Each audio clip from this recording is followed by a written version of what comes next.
السلام عليكم، تحياتي لكم وين ما كنتم. اليوم بالفيديو اللي عندنا راح اشرح او انتقد ظاهرة صارت عندنا بالعراق وانتشرت مواقع التواصل الاجتماعي من يوتيوب فيسبوك تويتر وغيرها من مواقع التواصل الاجتماعي.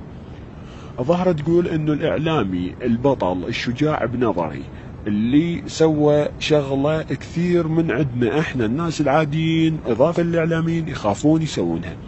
الاعلامي اللي هو علي عذاب راح وصل دخل النص المقابر بنص بعقر دار السحرة وشافهم والتقى بيهم.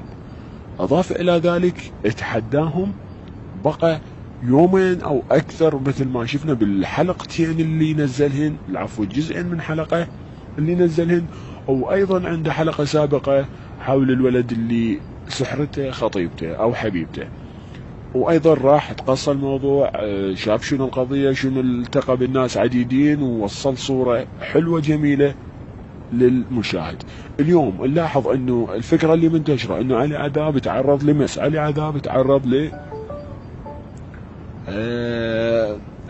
مس، تعرض لضرب من الشيطان، تعرض للسحر. هذا الحكي كله كذب، وراح يشوفون بالحلقة الجاية علي عذاب راح يطلع ويواجه وراح يشوف الناس. ما راح يطلع يقول اني ترى كل شيء ما بيه، لا، هو اكبر من هذا الشيء، راح يطلع يكمل مشواره بالحلقات. شكرا لك، شكرا لك يا اعلامي، نتمنى هواي من الاعلاميين يصيرون مثلك.